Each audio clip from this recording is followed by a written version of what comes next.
Hello, welcome to the Inbetween podcast. Please log into your Bethesda.net account to continue with the podcast. It is a DRM podcast. And we're moving to Mixer. And we're moving to Mixer. Like all the popular... I'm big... your host, Jay Scorn. I'm joined here by Tony Tenzedati, and you Hello. may not have heard the news, but me and Ninja are moving to Mixer now. And Tommy Wiseau. And Tom that just came out of the fucking blue. Like, if you haven't heard, basically Ninja got paid a lot of money to start streaming on Mixer. He said, I'm going back to my roots now. Yeah. That was his line, like, of what he was pretending that they didn't offer him a bunch of money. The estimations that we've got of how much money Ninja made are pretty insane. It's anywhere from, like, I don't know, probably like 10 million to 100 million is how much he made from this I feel Switch. like 10 million's a little bit low. Yeah. I don't know. I'm more inclined to... Like, I don't think it's 100 million either, though. Like, that seems a little bit too high. Well, from what I've seen of, like... But it depends how hard that Microsoft are now pushing Mixer. Well, you know Microsoft and Apple are, like, they're huge. the richest companies in the I know. world, so... They have, like, billion-dollar stock now, It's weird I think. how, like, Jeff Bezos is, like, the richest man, but, like, but he's not, like, the richest company. Or Amazon isn't the richest company. I find that a bit weird, but... It kind of makes sense. I think every because... time Amazon stock goes up, Jeff Bezos makes like $1 billion. Yeah, he's not putting it back into if the it goes company. up like 1%. He's not putting it back into the companies, because that's how it's not working out. Like And he also that, has Twitch, which is dead now because Mixer's here, boys. Yeah. Some people were legit like... Why isn't there a Jeff Bezos emote though? Jeff... He has nothing to do with Twitch. Like, literally, the Amazon higher-ups have nothing to do with Twitch. I know, and he doesn't have anything to do with Amazon. And also, Twitch has nothing to do with Twitch, because they're also so fucking incompetent that they can't do anything. So Twitch has nothing to do with Twitch, Amazon has nothing to do with Twitch team, and Jeff Bezos has nothing to do with Amazon. I'm fairly sure the Twitch team is run by, like, 2 people at this point, and then the rest are just there for show. They're just there watching other people's streams to moderate. I don't know. But some people have actually been calling to, like, saying that now Ninja's on Mixer, that other people will switch to Mixer sort of thing. Like, not as a meme. Fucking Ice Poseidon was streaming on Mixer the other day, so... But he's not on Twitch, though. Yeah, he's not allowed on Twitch, he's banned. He was like, he wanted to do... What, he said... I thought he said he wanted to do, the IRL stuff on YouTube and then the gaming stuff on... Mixer. On Mixer. Yeah. Which kind of... Real question I have is Direwolf going to switch back to Mixer? I don't know. I don't fucking know. Because, like, people like H3H3, they was saying recently how they used to stream on Twitch. Yeah. And then they switched back to YouTube, and the reason was that Twitch was penny pinching them. Oh, really? And being like, you need to stream this much and do this and this and this. And they, like, their top guys get penny pinched a lot. Oh, right. And they're very, like, greedy and stuff with their partners. Yeah. And he was saying he spoke to another one of the top 5 streamers on Twitch, and he said he was thinking about moving to Mixer if he got offered enough money, sort of thing. Because that's pretty crazy. How Twitch treats its top partners. I think how Twitch treats everyone is pretty. Everyone's bad. talking about the Mixer TOS because they have some very like strict rules about what female streamers can wear. What? It's like, because there's like 3 tiers of streams on Mixer. It's like for everyone, teen and 18 plus, I think. Oh, right. And that changes what you can wear. Like, so whatever you group yourself into age rating wise. I think if you're wearing anything, you have to be fully covered up, and then 18 or teen is like you can show cleavage, and then 18 plus you can wear like crop tops or something. I don't know. It's really fucking weird. At least I got an age rating. I've been a huge advocate of just having age ratings like as a standardized thing that makes sense, because like it does make a big, like at least these 3 tiers I think make a lot of sense as like standard. Yeah, but they have them on other platforms, and but it's not enforced though. I think if Mixer enforces it, like make sure like you're in the right category. I think it's a good move. One huge thing for Ninja right now is Mixer is offering a free subscription to you for just making an account. So a big thing about Twitch. Oh wait, what? Do you know like how Twitch works? You can pay $5 to subscribe to someone. Yeah. If you have Amazon Prime, you have Twitch Prime, and you get a free sub, and that was massive. That's why people were like, "I'm staying on Twitch. I'm not moving." Yeah. They pay Ninja millions to move over, and then now everyone's like, "Hey, come to Mixer." Everyone who makes an account has a free sub. So Ninja's got like 500,000 subs in a day just for streaming on Mixer. So they doubled down. So basically paid. They want one big guy to be on their platform. Yep. They not only give him tons of money, they also give him tons of subscribers. Because then, pretty crazy. Once they've got the first month of subscription, then they might resubscribe. Yeah. So. I'm not making a Mixer account. I'm not making a Mixer account. I almost made... So they do promotions for Sea of Thieves, which is a game I really enjoy playing. It's like, hey, you can unlock some Sea of Thieves unlockables if you make a Mixer account and watch some Sea of Thieves streams on Mixer. And I was like, nope, not doing that. Not interested. I don't know. It's just not really a platform. I mean, if enough people... If it actually had features, like the chat room is terrible. Yeah. So much of the screen is just taken up by random shit. It's not, from what I could tell, it wasn't like a very good viewing. Like I don't think the video encoding and things, or the streaming encoding, I guess, that was okay though, right? One big thing worked. Mixer has is you're going to have innate Microsoft. You're going to have innate Xbox viewers for sure, because they're going to promote the shit out of that. They're going to be on their homepage for sure. They just need to get Ninja, and he's now the face of live. He's now the face of Mixer. They need to just plaster him everywhere. In this contract, they said like no flossing. No, he needs to do more flossing. Oh, more Mixer. Flossing! You have to do at least this amount. But it's flossing. Like if you, I think Ninja's first stream when I tuned in, he was getting about 80k viewers. But of course, there's big hype around that. I don't know how many he petered out to, because you don't have the same amount of emergent viewers as you do with Twitch. Yeah. But how does the discovery thing work with Mixer? Is it not really? Yeah, I don't know. I mean, it's like... We'll never know. I don't know if it's going to be a D-Live situation where there's PewDiePie gets like 100k viewers and then everyone else gets none. Yeah. Like the biggest section on D-Live, which is... All I can see is a giant scam cryptocurrency website. We'll say at least Mixer isn't a giant scam. Yeah, it's actually run by Microsoft and not some giant cryptocurrency scam that they've given PewDiePie a lot of money to be a part of. But, the biggest section on D-Live is like PUBG Mobile, and it gets like 3k viewers. Yeah, that's crazy. And then the biggest real section is PewDiePie. If he was a section. PewDiePie playing Minecraft with Jack Black, that's the real section. Yeah. Like, I think the usual sections on Twitch get around 150k viewers or 200k viewers is like the top one. And there's pretty spread out, like, you got League, Fortnite. Overwatch getting so many. Teamfight Tactics. There's probably Overwatch League or something like that. Minecraft's back up there for some. Overwatch League is streaming, so that's why they have. I just find it weird that Minecraft's just there. I don't get it. Everyone loves Minecraft. I don't get it. Everyone loves Minecraft right now. The Yogscast is streaming YogCon. Yeah, I saw the You saw the clip I sent you. I also watched the RuneQuest announcement trailer for the YogCon as well. Everyone's. Moxie's practicing. There's Minecraft Monday. Moxie's practicing for it.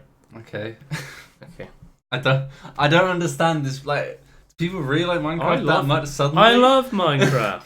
I love Minecraft, but like, I just find it so weird. The resurgence is coming because like people. And now we got the resurgence in Minecraft. There's a resurgence in Roblox. Roblox is now more popular than Minecraft. It now has more concurrent players. That's free account there. Yeah, but it's like Roblox is really popular with young kids. Like young kids.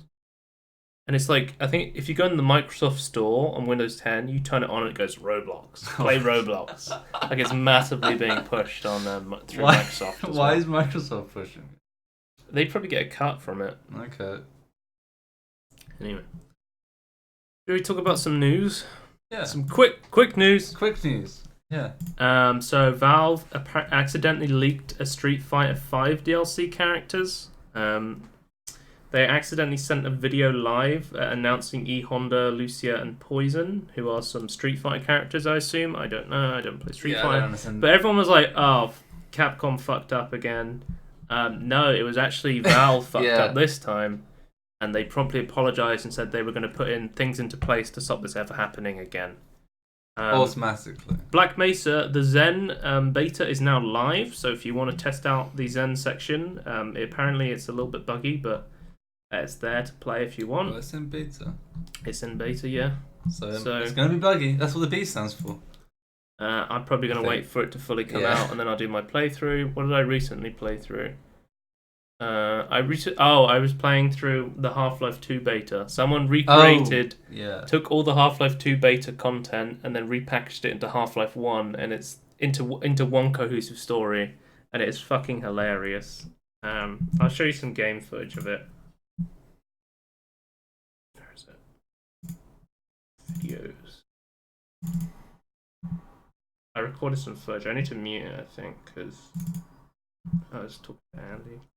But it's recreated in like the original Gold Source engine, and there's like a real one being made in Half-Life 2 engine. I'm trying to remember what it's called. Raising the Bar Redux. Redux? Is that how you pronounce that word? Yeah, it's Redux. Okay. But that's actually recreating it for real in like the Half-Life 2 engine. You wearing it was one of those Deus Ex problems. But this is kind of like a meme one where I think one guy voices all the characters. Oh, right. Okay. He's like, Gordon, you must come with me. So this is the sort of stuff they wanted to add to the original Half-Life 2. This was back in like 2000 and 1999. What is going on? Yeah. Oh, the jet ski section is amazing. Hang on, I don't think I can play the sound, but it's amazing.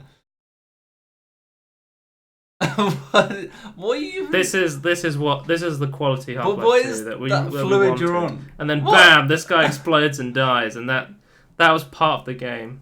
What is that though? Is that beans? What is that? That's the swamp water from the aircraft sections. Is that what that's supposed to be?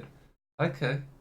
But it's like a very different story, like from what they were going to do. Like at one point, you go to the Borealis ship, and then there's like a section where you have to you have like a choice of whether you want to join the Combine or not, and stuff like that.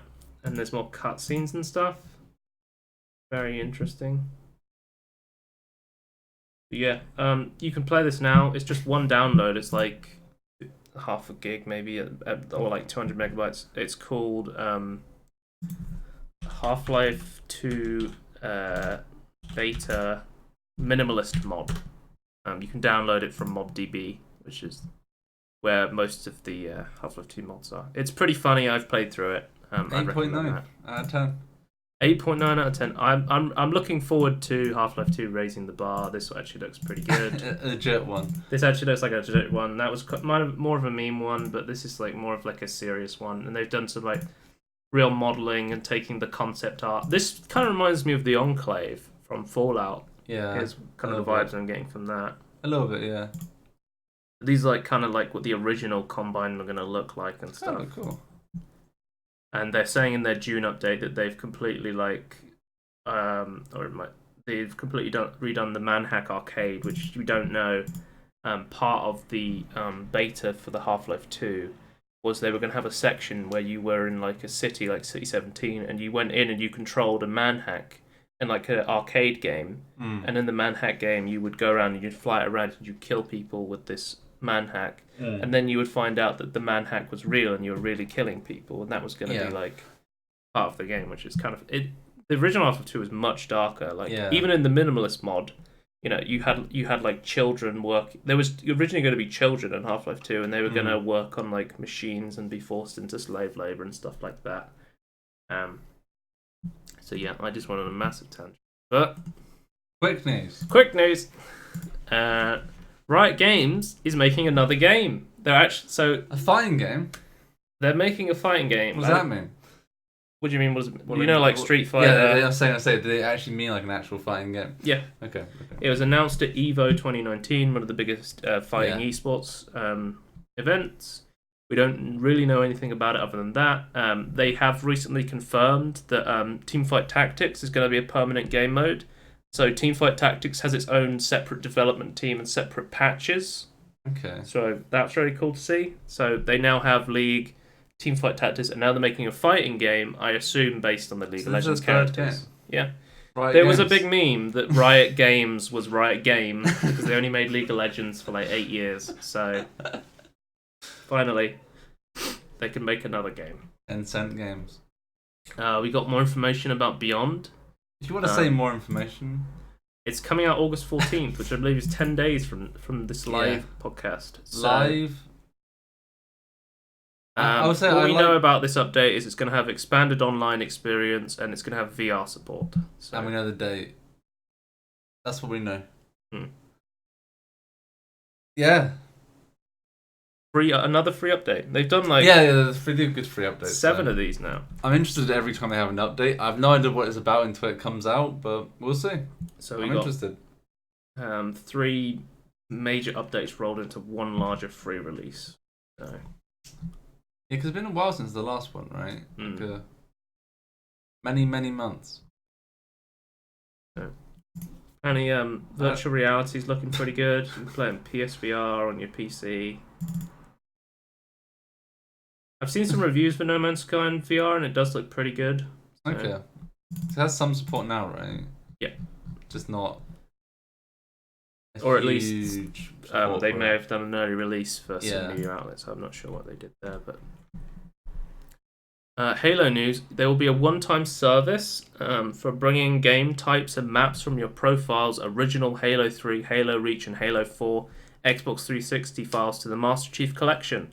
So if you've made any maps or anything like that on the original games, you can port them over to the remake, the remaster, the Master Chief Collection, which is really cool. Because you'll be able to do that on Xbox One and PC. Yeah, so I've never really played a Halo game, but really? From what I remember those that people loved the maps.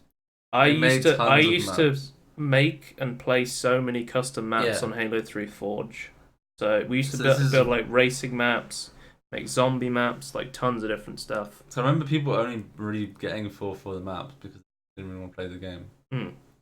I remember Reach had like really good maps, like from 3. Yeah, that's why is it one time though? I still want to keep doing it because they're not gonna keep Halo 3 files around forever, are they? I guess. It's like they have all these files saved. They're gonna let you port them over, then they're gonna get rid of them. I realize some people are gonna miss server space is so fucking expensive. Yeah, I know. So, I don't know. Ghostbusters: The Video Game Remastered. We saw the leak. It's officially announced. Video game remaster released on October 14th, 2019. So there you go. The story behind Hand of Fate is closing its doors after 9 years. Yeah, that's bad, man. They haven't even been around that long. long. They're going into like a mode where it's just they're going to try and keep supporting their current games that are out, but then they're going to they're not going to push out more titles basically. So they're going to just keep supporting Hand of Fate and Hand of Fate 2. What are the games they made, or did they make another one? Is this their game? I guess, yeah. This is a sneak peek at the new title. I don't know what's happening with this game. No idea. And production on all future titles will cease, I guess. Gone.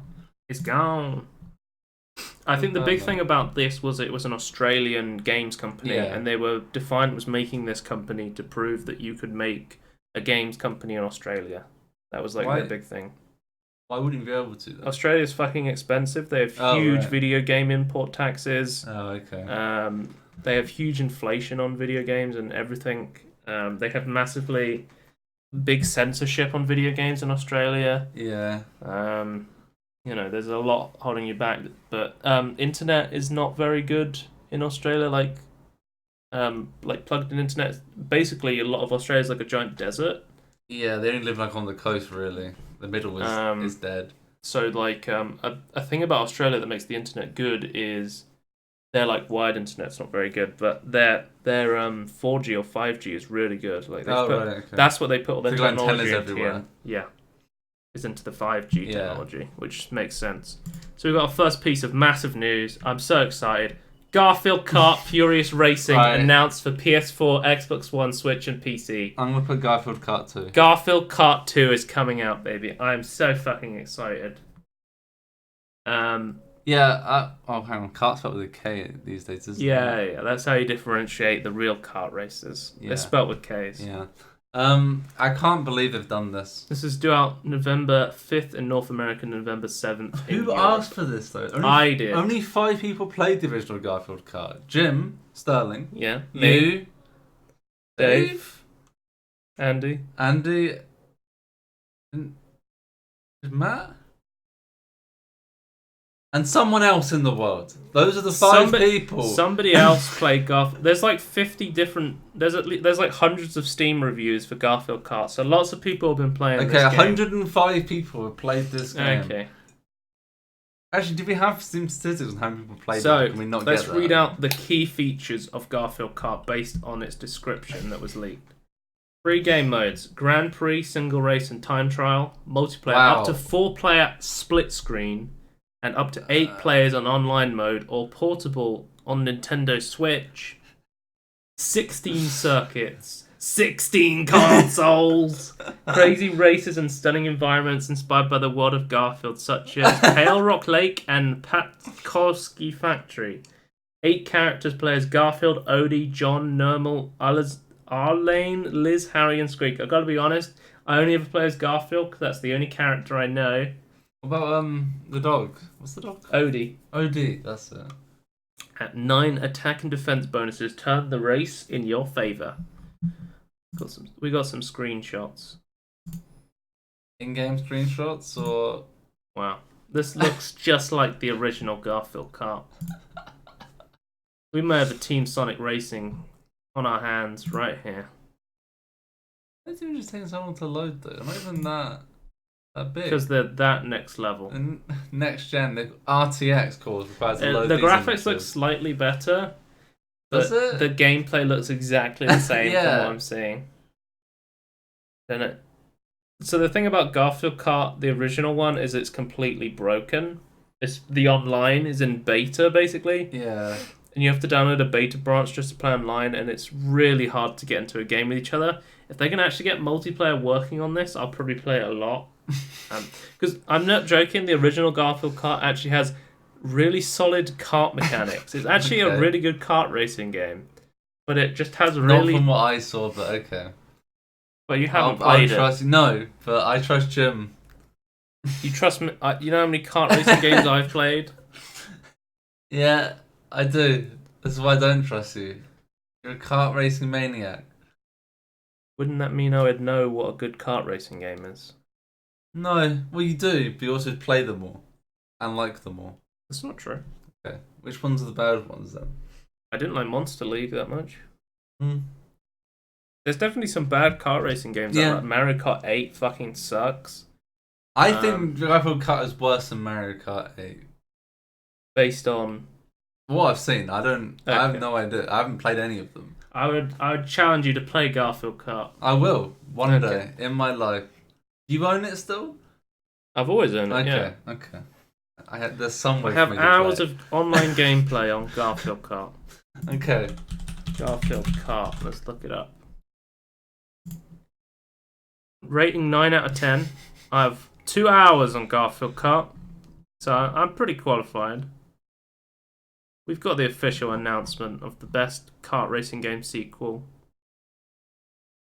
the fucking reviews on Steam for Garfield Kart are full of memes. Garfield Kart. I was gonna kill myself and then I found this game 10 out of 10. Wow. Really good. This guy's got 1,337 hours. Pretty good game. It doesn't really open up until 1k hours in though. What is this? That's ASCII art, but I can't see it, probably. It's not just Morse code. I don't know. It's Anyway, we need a translation on that, but yeah. Crash Team Racing is adding a new dinosaur event, which also is adding microtransactions to the game. Yay, Activision. You can now... all the items in the pit stop event can be unlocked using Wumpa coins earned through the game. However, Jaffa Activision can also allow you to buy Wumpa coin bundles. You guessed it. Microtransactions are coming to Crash Team Racing. After the reviews have gone out. If you want to unlock, new skins, it's like basically it's getting a timed event battle pass, and they're like, hey, if you don't have time to play this, why don't you buy some microtransactions? Yeah. This is one way to get around getting a different rating. Crash, because I think Jim was posting about this on Twitter. He was saying, this game, when they released it, didn't include microtransactions, so they didn't have to show that on the box. It included in-game purchases. Yeah, Activision. But now it does. Activision has done this for like the last year, actually. Like, I think the last COD they did this. Yeah, like, they did it with COD. It's like so dumb. But Jim went to a store and he put a post-it note on the copy of Crash Team Racing that said includes microtransactions. So they know now. Anyway, he's doing his juicy. Guess who else is adding microtransactions? There was a brand new There was a brand new section of Sea of Thieves added in that was called the Pirate Emporium or something. Dave was like, "Man, what do you think they're going to add to Sea of Thieves?" And I said, "That's probably a microtransaction store that's coming." And yes, it is. Sea of Thieves is adding a microtransaction store, a game about going into pirating around and collecting things and playing the game to unlock cosmetics. Is adding a way to pay money to unlock cosmetics, taking away a lot from the core gameplay loop. Yeah, so then I assume you have to buy the power instead of earn the power. I was asking for a long time, Sea of Thieves is a game about pirates. How is there no pirates? Yeah. They're microtransactions now. This is kind of disappointing to see. They said that the microtransactions won't offer any competitive advantages. They want everyone to be on a level playing field. But it is removing content from the game loop and the reason why you'd actually play. So it doesn't really matter that it doesn't boost you because it's still part of the gameplay. It's not the worst way of implementing it, but it's still shit. The way they wanted to do microtransactions is they wanted to make it a fun social item. So that they were doing pets, because if someone on your crew has like a cat, then you can all experience it and it's not limited to one person. That was their reasoning behind it. And they said this is going to help them run the servers, basically. So I guess. Depends how you feel about microtransactions. I don't think this game ever should have microtransactions. No. I think it actually makes sense for them to sell like story DLC things instead. But for me personally, I'm a big fan of that type of DLC where like it's not a microtransaction. Like you're paying for something you can't really get any other way, and like you might as well. They've been doing lots of free updates, but given the way the game launched in, they definitely should have done that. Yeah, the free updates for me was like just trying to get the PR back. Yeah. So I don't know. Let's talk about more microtransactions. The TF2 unusual hat glitch that crashed the TF2 market. Oh boy, was this interesting. Is it still crashed? Or is it no, I think it's leveled out now, so Valve has done some things to fix this, but I'll talk about it quickly. It was Ricardo. Ricardo broke the marketplace. Basically, they released a new cosmetic update which had a bunch of hats, including a Dancing Ricardo soldier hat. And released with the patch was a glitch that allowed original cases, ranging back to like 1 series, I think. Some cases, when you open them, there was a glitch, you would always get an unusual hat. So people were just mass uncrating unusual hats. And the prices of unusual hats went from like hundreds down to like, I think as low as $4. Oh, okay, that's pretty somewhere bad. around there, like £2 or something. You could buy an unusual hat for like £2. Valve was like, shit. They immediately froze all the marketplace for TF2. They froze everyone's item. They froze uncrating. And but I think there was a lot of damage done already. Yeah. People were able... the crates were becoming more valuable than the hats because you could always unlock an unusual from it. They were ranging from, I think, if the crate had the bug on it, it was ranging from about $2 to all the way up to $10 per crate. God.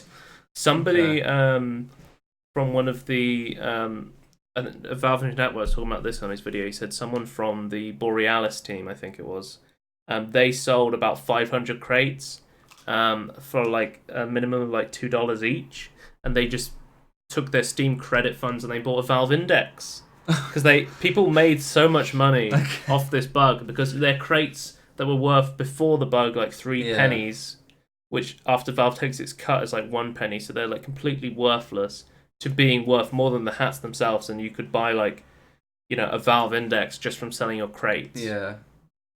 So Valve completely froze TF2, and then they made it so all the hats that were gained were untradeable and unmarketable. So you couldn't keep them in the ecosystem. So also the byproduct is that the crates are no longer worth it because I think about a month's worth of unusuals were unpacked in like a couple of hours or something like that, which is kind of crazy. Which kind of change the ecosystem. Apparently, also Valve made approximately $67,000 from this, because so many people are on TF2 buying hats, trading hats, buying keys, and that sort of stuff. But it's not very healthy for the the game market. Keep going. Okay. So initially, they just made everyone who got a hat, unusual hat, they just or traded and bought a hat. They made them untradeable and unmarketable.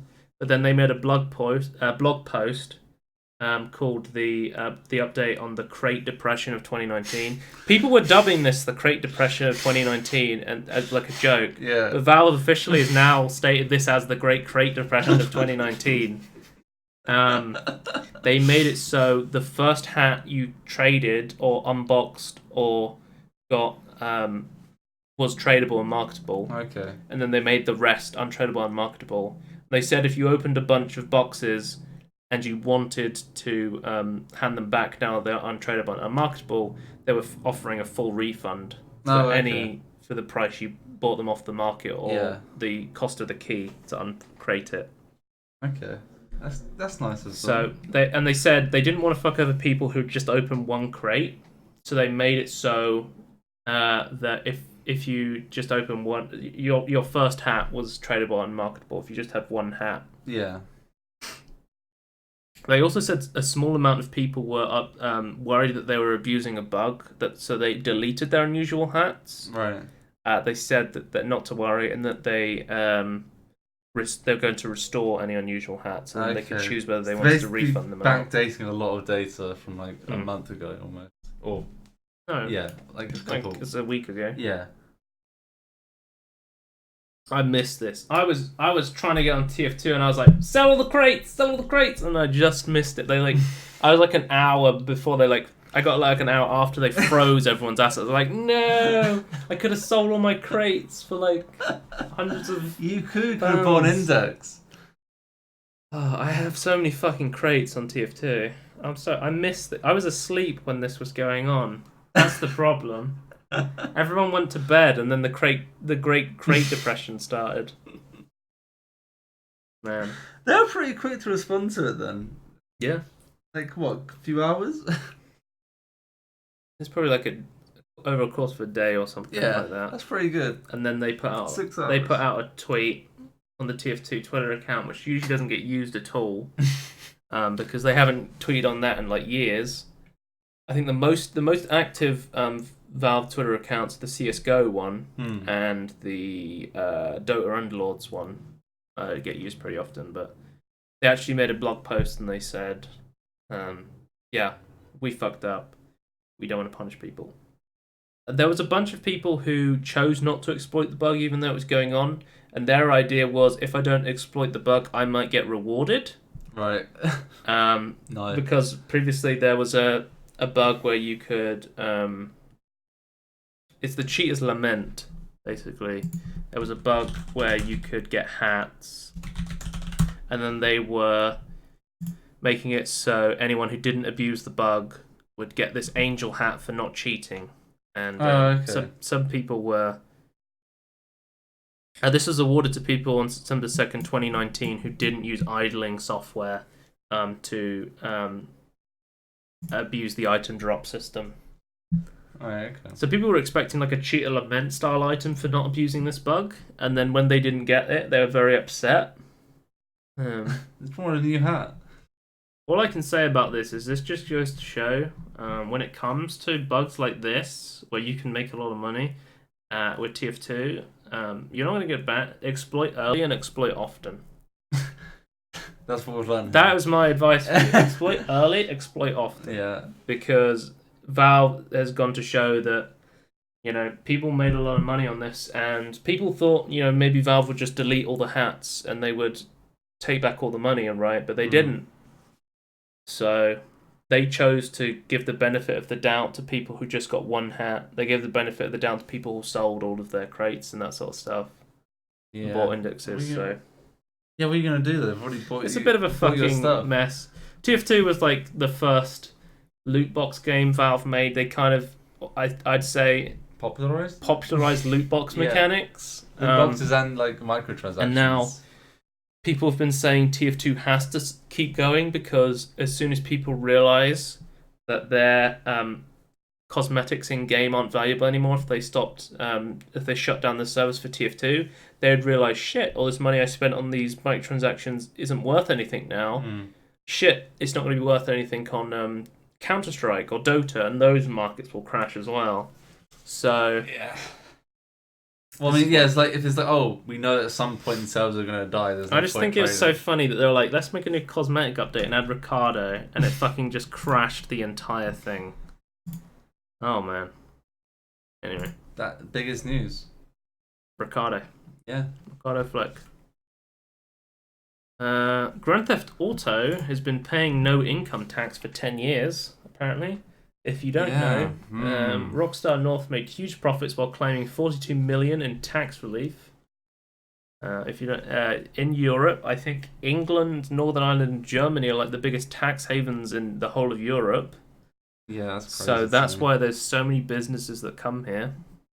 I'm glad Boris Johnson's here to make that even worse. English Trump. Yeah, he I don't know if you know, but he really wants to give even more tax incentives for the super rich. Oh, I don't know. Well, I think a bunch of companies wanted to move out of the UK because of Brexit and stuff, and financial instability. Which is why Boris is like, oh, if we give them more incentives to stay, they will stay. Which I guess makes sense, but it's still really dumb. We're gonna lose even more money than we thought. But that's a political thing. We don't care about that. But they made This is dumb though. They didn't pay any taxes again, which is pretty fucking shitty. But then. But also they've had the GTA Online Casino update, and it's caused the biggest player count since launch. They added a new DLC update. No, a free update, basically. Yeah, for the online.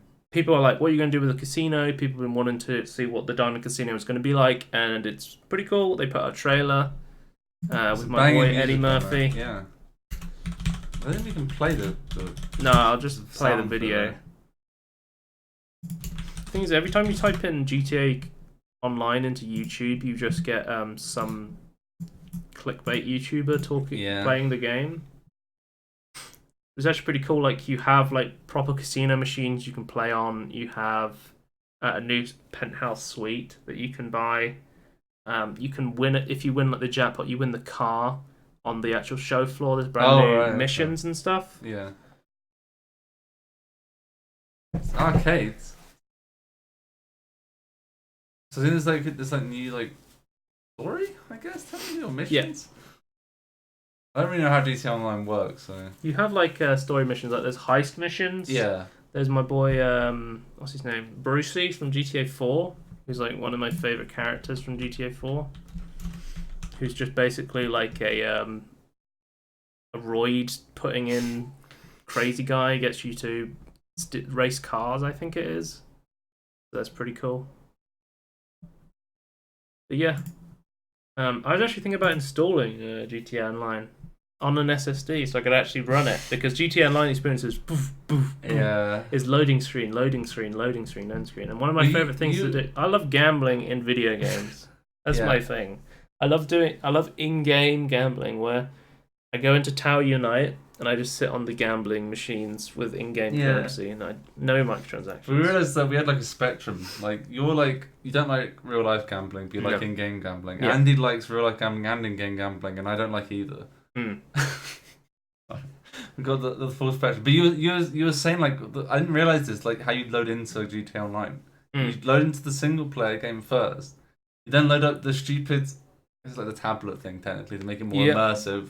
Then zooms back out and it tries to load into it. It then fails, goes back to single player, you do it again. Yeah, GTA Online's a fucking pain. Why can't there be an options menu before you go into the single player? Or is it just trying to be fancy and... But then if you want to do...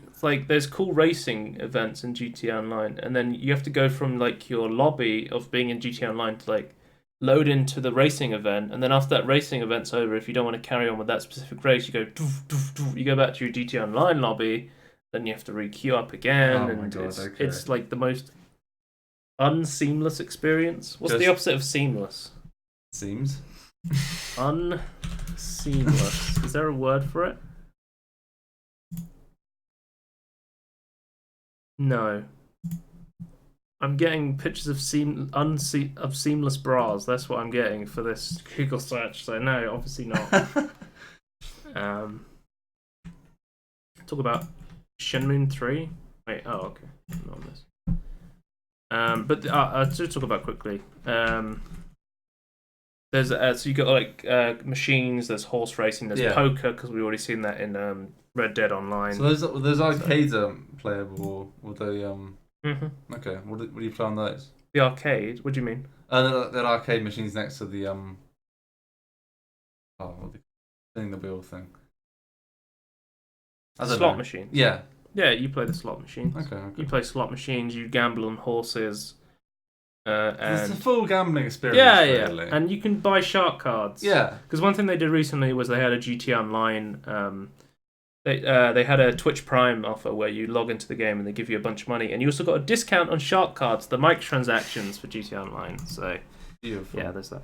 Shenmue 3 developer was offering refunds to the Kickstarter backers angry about the Epic Games Store exclusivity. So Shenmue 3 was another one of those games Kickstarter and said, yeah, you can have Steam keys for this game. And then they were like, actually, Epic offered us a bunch of money. We now can only offer you keys to the Epic Games Store. So to be fair, the people that wanted this, they should refund them. If they have the extra money. And so they're gonna refund people who are the correct response. Still really dumb. Epic Games Store's missed their developer roadmap again. Have they? Yeah, for adding features to the Epic Games Store. But that means no shopping cart in like a month's time. No, I'm waiting for the shopping cart. No, they've missed their targets again. Have they actually updated anything? I don't know. I don't think so. I still don't think it should be a legal shop because it doesn't have reviews. I remember talking about this, but I think we memed about this a lot. EA said that loot boxes are surprise mechanics and they're quite ethical. I think we talked about this maybe a little bit, but I don't think we've talked about it too much. I don't think we've said that where it comes from. I think it's a fantastic meme that EA is calling loot boxes surprise mechanics. And they're quite ethical. Mm. Maybe we should punch EA in the face and say it was an ethical punch. But my boy Sonic the Hedgehog Twitter, which is one of the best Twitters out there, has made their own game now called Sonic Forces. And Sonic. You can now buy a surprise for only 5 Sonic bucks or a gaggle of surprises package for 200 Sonic bucks. Don't worry, our treatment of the tiny horses is entirely ethical. So... Yeah, Sonic the Hedgehog. The official Twitter feed. Yeah, is poking fun at EA for making that ridiculous statement. Yeah. I guess the surprise mechanics are just getting back to their roots, so that's where all the money comes from. That's how Ninja's come back to his roots. EA, you get paid loot boxes exclusively on Mixer, coming soon, TM. Loot box opening experience. So let's talk about our main topics. G2A. That is one of our main topics after Bethesda. They're fucking back in the news. So indie devs called for players to pirate games rather than purchase them from G2A. They said. This is such a shit show though. Like, just before we get into the massive. Like, it's a huge list of G2A news. So we had Mike Rose, who was complaining about G2A sponsored ads on Google for Rage's Squid Descenders. Basically, he was saying, he showed this off, if you search for his game, the Google ads appear above the search for his game are for G2A keys. Oh, right. And it's just taking all his revenue. And it actually costs companies more money to honor keys that are taken fraudulently. He would rather that you pirated the game than use G2A.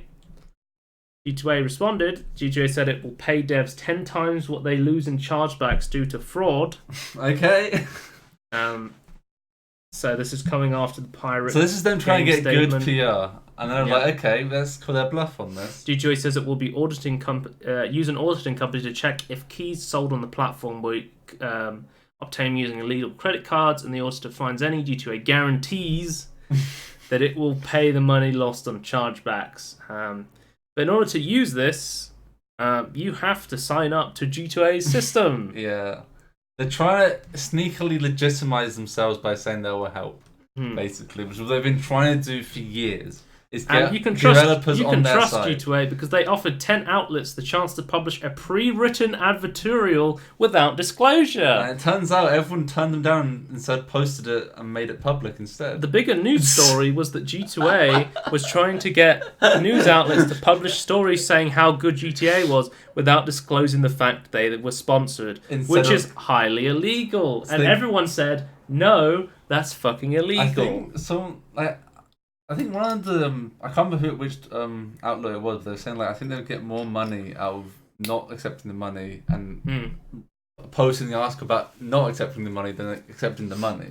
Yeah. So yeah, and it's legal anyway, so they could get they could get sued or whatever. Yeah. Because if PC Gamer takes this and then the other 9 go, we were offered this, and then the PC Gamer gets found out, then they'd be in lots of trouble. Yeah, they could get fined legitimately. That is actually illegal.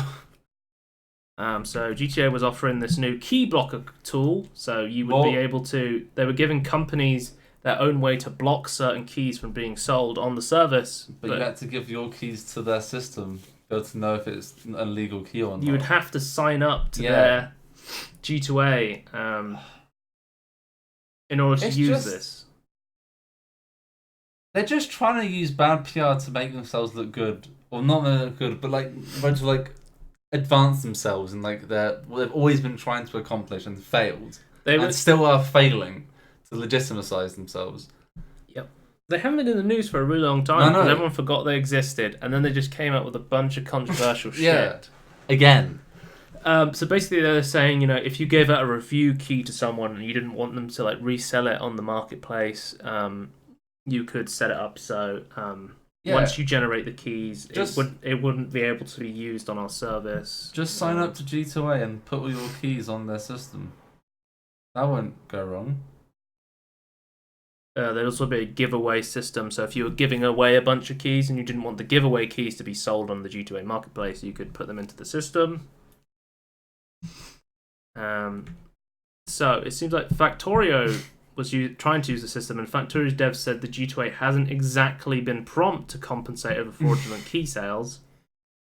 They're calling their bluff basically, and right, okay, we'll take what you said and actually try and use it. Yeah.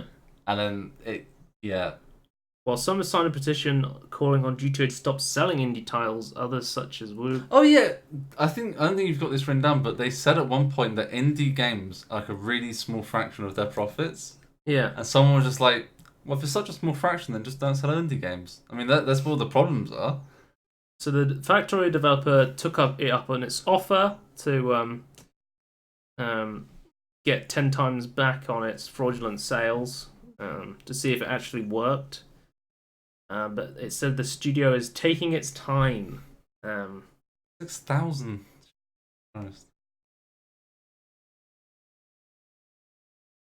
They had a ton of chargeback and fraud issues in 2016, just after the Steam launch, with over 300 Steam keys of the game being purchased with stolen credit cards with an average chargeback fee of about $20. We estimate the total amount of fees we'd paid because of chargebacks is about $6,600. There's a concept of G2A which offers its compensation with the marketplace would involve a reputable and an independent auditing company looking at it. If any game keys were sold on G2A were obtained using stolen credit cards on a developer store, however, they suggest that G2A are not exactly prompt in terms of dealing with this request. They have a list of all the Steam keys they wanted to revoke because they were purchased fraudulently, and G2A offered to check the keys. Currently, this is where the story ends. They haven't replied to my last 2 emails. This was, 2 weeks ago? You still haven't heard anything back from them? Yep. So basically, they said, we're going to use an auditing company to make sure none of your keys are stolen. Okay. It turns out... Oh, hang on. We're just going to do something else. Give us a second. We just said that for PR. We didn't really mean to do that.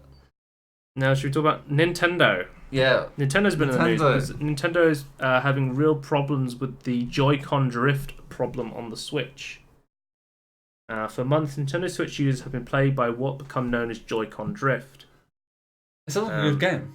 Yeah, it does sound like a They should make that. So they said when people were...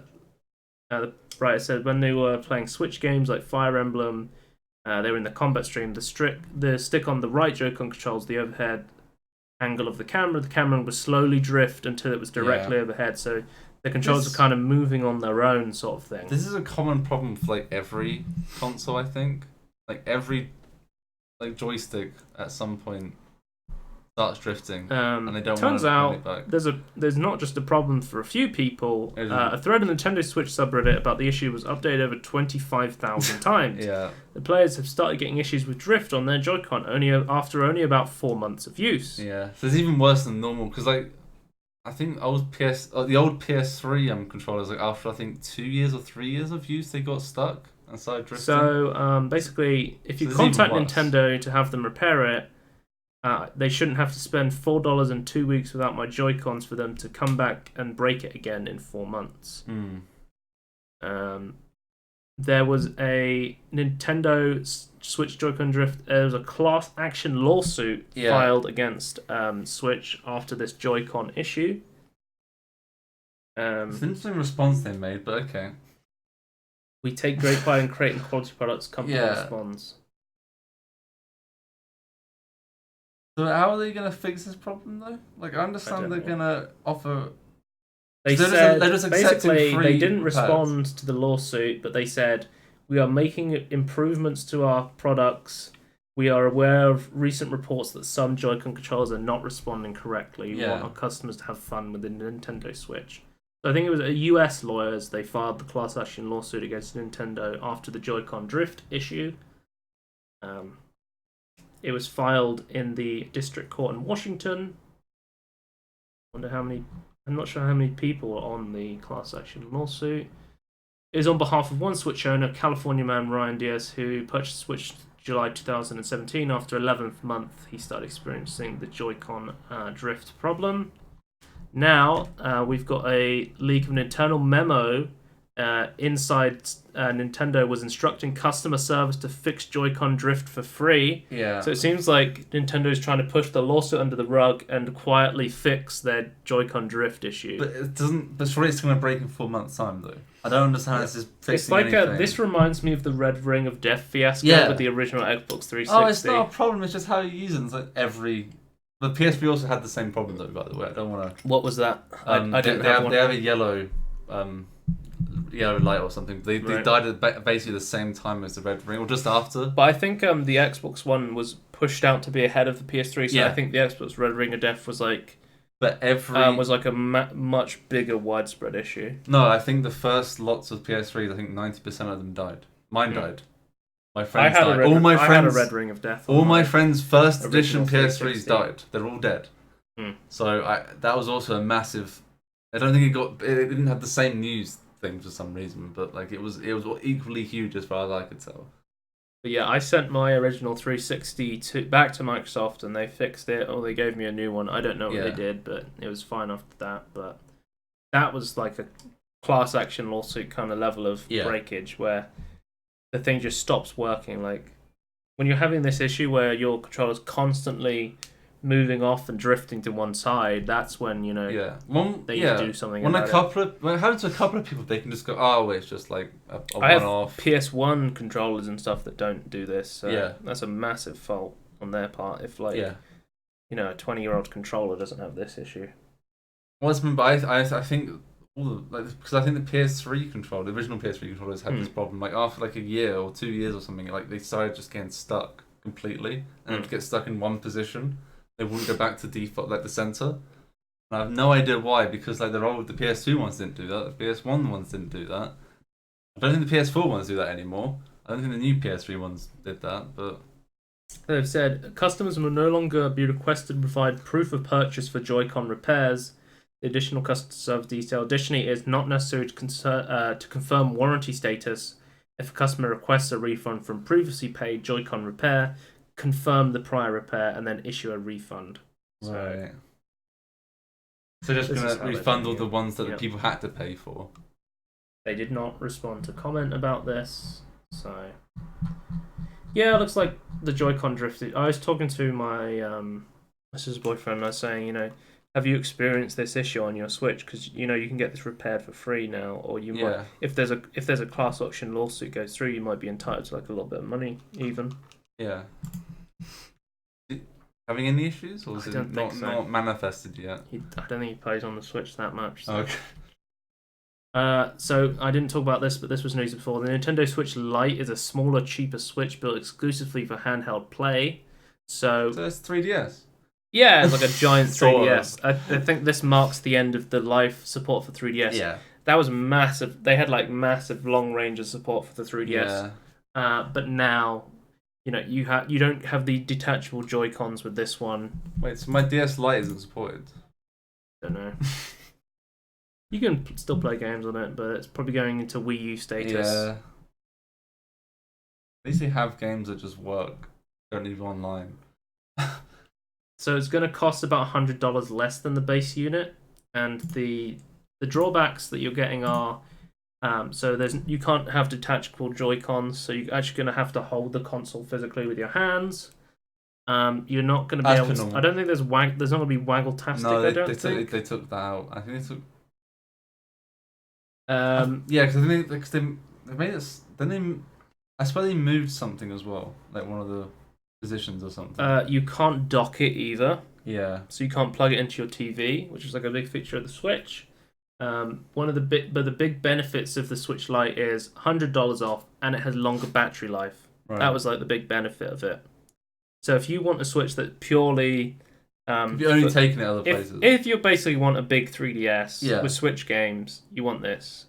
But if you're looking for like maybe playing party games at your house, 1-2 Yeah, Switch, so when you want to go like- from your condo to the garden party with your waggle-tastic, you're gonna want the original Switch still. If you're wanting to just play Super Mario Odyssey on your big screen at home Yeah. and you're not planning on going outside with your Switch, then the original one is for you. Wasn't there like rumors like a new original Like a Switch Pro coming? version. Yeah, that's still like a rumored thing, I think. I'm not sure about that. No, I'm not sure, but I hope it is because it'd be good. New Switch Pro. Is there like a Pro version? I know the Switch Lite is announced. Yeah. We don't know anything about like a Pro. I think it's still just rumor. Yeah, I think it's just a rumor. They were going to make a more powerful Switch. Yeah. But we'll They're talk gonna about switch up our boys Bethesda. Oh. Which is Our also other a blank peop- screen for some reason. What the hell? Okay. So we saw announced that it was originally leaked and then confirmed. The original Doom, Doom 2, and Doom 3 are now available on the Switch.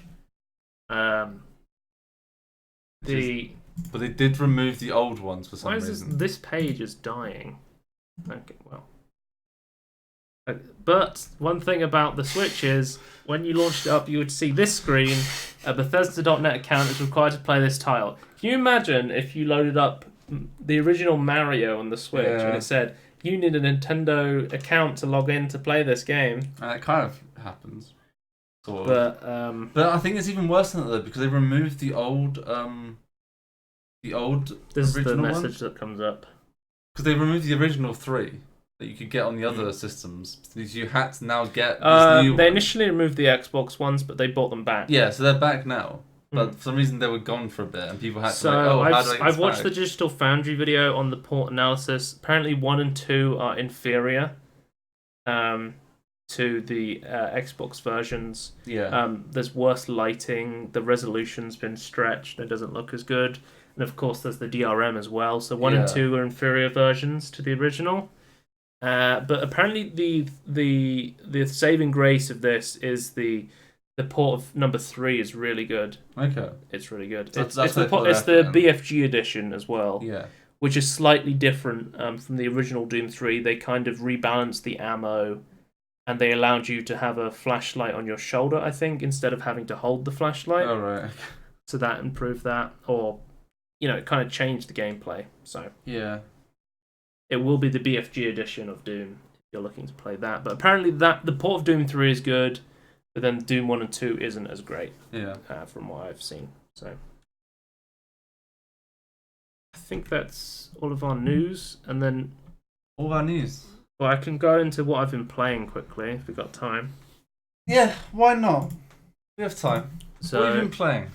I've been playing World of Warcraft 8.2. Oh. And the reason I was playing this is because I haven't played WoW in 6 months, and Same. true. But basically, what Blizzard did is they said anyone who hasn't played WoW in 6 months, we want them to come and try the new expansion, hopefully resubscribe, because 8.2 is the big patch they've been pushing, and they offered me 3 days of free gameplay. So I said, free days. Yeah. 3 days of free subscription to WoW, and I said, well, I might as well try out 8.2 because I wanted to try out anyway. So at the moment, I'm exploring Najatar. Basically, there's 2 new zones. There's Najatar, which is part of Lady Ashara, if you don't know. Basically, in WoW lore, there's giant old gods. Old gods are like Eldritchian horrors. So you have like big guys. There's like Cthulhu, or Cthulhu, as he's called. Yeah. There's who else is there? There's I'm blanking at the moment. Yogg-Saron. So like Yogg-Saroth. Yeah. They are basically just Eldritch, not gods, but old gods. Yep. Oh my god, okay, yeah, they're all named after slightly changed. Yasharaj. Yeah, okay. Yogg-Saron, N'Zoth, and Cthulhu. Yeah. I mean, I'll argue they're cooler names than the Eldritch ones, but... I think this is the first time we're ever seeing N'Zoth. Oh, really? I think the first ever... So we've seen Cthulhu in the original WoW. Yeah. We saw and Hearthstone. Yeah, that's what I was going to say. We saw Yogg-Saron in Wrath of the Lich King raid. Oh. I think we've seen Yasharaj. I'm not sure. But I think the only image of N'Zoth that exists was actually in Hearthstone. I think the first ever image of N'Zoth is from Hearthstone. So because he has an official Hearthstone card. Yeah. So there's some pretty cool images of the old gods. So there's some pretty really cool art. Yeah. And I know you like WoW art because you have Heroes of the Storm posters in your room. Yeah. Very good. I've always liked Blizzard game art though. We've been going towards most of my WoW gameplay is going to be me fiddling with my UI and pausing and doing something else and then coming back. Whenever I'm playing WoW, I'm always doing something. I'm watching a video and I'm doing something else. It's like this is just how I play WoW now. Like I don't know. It's not high octane first person shooting. No. You're not like immersed in the game or like WoW Classic or anything. Yeah. You're just kind of playing it in the background, but it's just fun. good. That's casual game. I like the gameplay. I'm playing some more of my rogue because that's the character I had at 110. I didn't think I could level up another character in the 3 days, so I thought I'll do the new content. Be a pirate. But there's some cool cutscenes they've added. Basically, this is the Naga. Yeah. And basically, what happened was they were an ancient race of elves, and they were about to like get flooded and all die. And then N'Zoth offers Queen Ashara power if she joins him. Basically, that's what happened.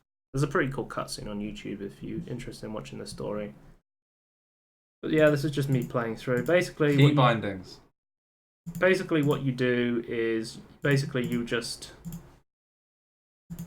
There's some new artifact traits, which is I really don't care about artifact power in this expansion. I gotta be honest. I much preferred the Legion system. Right. For me, the whole of BFA's kind of felt like Legion 0.5, where they took a lot of the stuff from Legion and they didn't improve on it, and they left out some of the good stuff. Oh, okay. So kind of just would be Battle for Azeroth. Not big. Where the entire expansion is meant to be about PvP, and then they don't really add any PvP content, and I'm like, okay. It seems like every expansion they make is either, or it goes from the Horde and the Alliance must work together to defeat a big enemy, or the Horde and Alliance are at war again. Like, okay, I guess. But that's MMO stories are basically hard to do, though. You play this, and then you unlock world quests, and then there's another one. Called Mechagon. I thought Mechagon was really cool, like the aesthetics of it. This is really cool. Basically, it's like these ancient mechanical gnomes. Yeah. Find out about them. That's really cool. Reminds me of Ratchet & Clank 3. Basically, what's going on is the king of Mechagon is basically converting all the gnomes into mechanical gnomes. Yeah, so like Ratchet and Clank like 3 then. eradicating all the humanity. Yeah, Ratchet and Clank 3 then. And then you have this cool new faction of Tinker Gnomes, which are like a mix between gnomes and mechanical parts. Like cyborgs. Deus Ex, Yeah. cyborg sort of things. They're really cool. They never asked for this. Do you see one in this? Or I think I add some music to this. I see this helicopter fly and I'm Oh, like, yeah. oh, this needs some music. It's fucking Nam, man. all the explosions? I guess because we're getting shot out the sky. Oh my god, okay. Basically, there's 2 new zones. If you like world quests, there's more world quests to do. If you're kind of sick of world quests like me, I'm like, fuck it. Mechagon's different because instead of world quests, they're bringing back daily quests, which are essentially just world quests. Okay. So, Did anyone like daily quests? some people prefer daily quests to world quests, but I think world quests improved on the experience a little bit. It's still not what you wanted. No, basically there's a bunch of new rares and stuff. It's basically there's a big open world and there's a bunch of busy work in it, and that's what world quests are. Okay. There's a big open map with busy work in it, and that's kind of what WoW's become recently. There's a little bit of story. There's a little bit there. I didn't have that much fun playing this, I gotta be honest. I enjoyed that there was new content to at least play, but I didn't feel like subscribing and playing more and just logging on to go to the same place to do the same quests. After 3 days, you were done. Yeah, pretty much. Like, there's stuff I would have liked to done and see, but I don't know. Yeah. BTTV is like a third-party thing, I don't know. I'm at the point with WoW, like, I like the look of it. I don't really want to play it. Right. But I don't. It's an old game. I'll talk about. So I played some free weekends, and I'll talk Pandemic Express. This game is really dead. Oh, really? So I looked at the Steam charts for this before playing it, and I was like, oh, I wonder whether they're doing a sale in a free weekend. It had a concurrent player base of 20 people. Oh my god. It takes about 30 people to start a game. Oh, right. We were just fucking around in the starting zone. So that's what that is, 4 out of 30 people. Yeah. I was like, maybe more people will join, and because of the free weekend, that's obviously trying to get more players in the game. But it was really hard to get even into a starting lobby. It took us about 7-8 minutes to start a game. You got all 30 people though. But it's if I showed a couple weeks ago, I showed the Zombie Escape from Counter-Strike Source. The idea of this was they were going to take Zombie Escape and turn it into like its own game mode. So one person gets turned into a zombie, and then they're trying to convert other people into zombies. Yeah. And then you're also trying to escape on like an objective, like a train or something. It sounds cool. It sounds cool, and then you play this mess, and it's fucking terrible. Yeah. And it's like, where am I supposed to go? I'm kind of going towards this train. You don't start with guns. You have to loot them off the ground. Right. So you have to just punch at the start. And then we were kind of trying to stay on this train for a bit. And then I was grabbing more guns. And then guns have rarity, so I have a white gun and a green gun, which I didn't really like. Or you can slide jump across the map like you can in Apex, and it's actually like you're kind of fighting these zombies, but they kind of don't die, and you're also really tanky as well for some reason. Like in Zombie Escape, you take one hit and then you turn to a zombie, but in this, you can kind of take a lot of damage. So much health? Yeah, I don't know. And I was like, we played through this train mission basically, and you get killed. And I played the zombies as well, so you have different zombies that have different bit. You spawn like you do in like Left 4 Dead versus where you have to. I'm playing a mimic here, so I'm pretending to be a human, and then I was immediately killed in one hit, and I didn't understand what's going on because when I was playing as the humans, the zombies were super tanky, and then I just kept dying in one hit. What? Okay. But maybe I just didn't understand the classes. They had this weird class system, so instead of dying in one hit, they're trying to add some different gameplay to the game, I guess, but I don't know. I remember exactly what I said after we finished playing this game. I think the zombies won. I immediately just played one game of this game, and then I was like, this fucking sucks. This is terrible. So this is your one and only game? Yeah, I played one game, and then I uninstalled it. Like, obviously I like to give games a chance, but this game really soured me. I just hated this.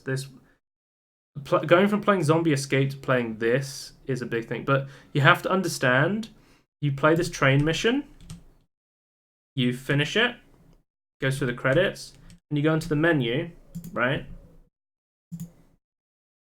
And you go, oh, okay, let's play the next map then, the boat. Right? So you go, okay, let's play the boat mission. Be coming up in a second.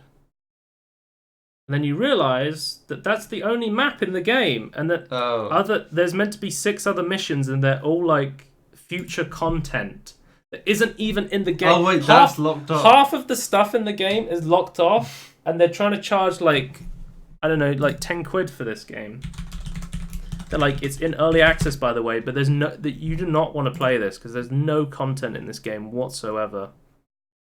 How is it still on my wish? I took it off. It's on my ignored list, the Panda Express. It's got massively mixed reviews. It's in early access, and they're trying to charge £11 for this game. Like, what you saw there in like the couple minutes of gameplay is the entire game, basically. Right, okay. I initially had this on my wish list for like multiplayer games me and my friends could buy in a sale. Yeah. But after playing this and seeing how bare bones it is, it just looks terrible. Like, just play Zombie Escape on Counter-Strike instead. Like, I don't know, there's no reason to play this game. Some people have been trying to like positively upvote and say, hey guys, you know, we need to keep supporting this in case it gets good at some point. And it's like, yeah, no. tell you when it's good, not when it might be good. I'll play it when it's good, but there's no point supporting a game that has 20 players on it and requires 30 to start a game, and is this terrible and has no content. It's trying to get me to pay £11 to play this fucking game. Like, I need to show you this game as a public service announcement, just to say don't play this game or buy it. It's kind of similar to Youngblood. Yeah, Wolfenstein Youngblood looks pretty terrible as well, so don't play that one. So you watched Forsen and I watched Skill Up. Those look pretty terrible. Forsen streamed Youngblood for like half an hour and then turned it. He turned it for like an hour and a half and then he turned it off, and he only played it so long just to tell other people not to play it. Yeah, it looks pretty terrible. So, Worms WMD was on a free weekend, but Worms. I was going to play it with some friends, but no one played it. My internet was down on the whole. I think the whole of my area.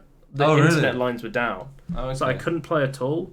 So you played Worms. I played the single player mission basically. Yeah. And this was just me figuring out how to play the game. This is the tutorial then, is it? Yeah. I find Worms so hard to control, by the way. Yeah. I realize that's the point. Kind of the part of the game as well. But I find it even worse than like it. I should be, I think. Maybe I'm just not good at You games. can have custom avatars on this, which is pretty cool. Like I saw, there's a workshop where you can name all your worms and you can give them custom hair and hats. Yeah. People will make like Goku worms and that sort of stuff. That's pretty cool. You can customize the worms, right? But there's like target practice here and stuff like that, which I was doing, learning to use the bazooka and the different guns. Learning to use the. I also did a tank mission as well, where I was driving around tank. If you like worms, you'll probably like this game. I have no idea how this stacks up to other worm games.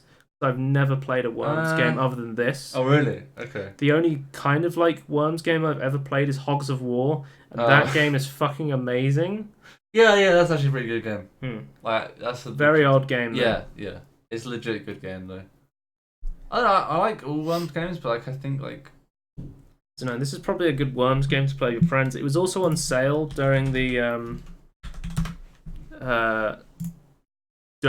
free to play. It's got pretty good reviews. It came out 2016. Pretty good reviews. I think you can pretty much just play any worms game, and they're kind of the same game. They're all different. So, like you have like a preference, like a certain mechanic, like you might want to play that game. Like they're all different. People are complaining that the matchmaking quick play system for this is very bad. Okay. Like the performance issues. Okay. I think it has online multiplayer. That's like the big thing you want in a worms game.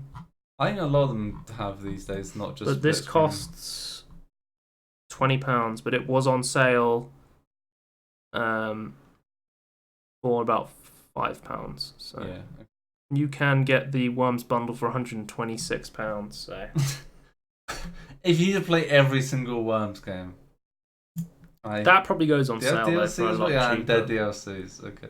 I think I might own a game already, or something like that. I think one of them was free for a bit. I probably got one of them in a bundle. Yeah. There's a bundle discount. Because I have a Worms game as well. So. I don't know. Oh, you got like these crates you can unlock different announcers and stuff like that. Have your worms talk differently and stuff, which was kind of cool. Yeah, it's a Worms game. You like Worms? Worms WMD. It's a Worms It's game. another Worms game. The slightly different art style than the previous one, I think. I think we can wrap it up there. Yeah. We can talk about. Yeah. I have tons more footage of stuff, but yeah. Well, we're an hour and 15 minutes in now, so. Let's talk about Peter Molydeux tweets. So if you didn't see, there was the Fortnite World Cup. A 16-year-old kid from America called Booger won, and Peter Molydeux put out the tweet. Sure, Fortnite guy, you won 3 million, but is that really life-changing? When I originally had planned for reaching the center of the cube in curiosity was infinitely bigger than $3 million. You get to be a developer of Goddess. All I can say for now is the money eventually runs out, but becoming a god is eternal. Yeah, so, if you guys don't know, you got to it didn't actually happen, but if you got to the center of the cube, you got to say what you want to do in Goddess. Yep. Didn't happen though. I wish it did. Did you? I don't think. I wish I got to the center of the cube. Only one person got to it though. The person who did the last click. It wasn't like anyone else doing anything. It was kind of one of our friends. He was like, Brad tried it. He was like, I'm gonna get to the cube. He went through a stage, I think, to troll me because I was saying how much I hated Peter Molyneux and how much he lied, and he was like, I just love all Peter Molyneux games. You can check us out and everything in between podcasts. Type Peter in there as well if you want. If you want to find us, just look up Peter Molyneux. We always talk about him. If you want to watch live, twitch.tv/Scorn, and if you want to see notifications sometimes, check out Twitter at Scorn2000 on Twitter. That is the end of the podcast. Goodbye. Bye.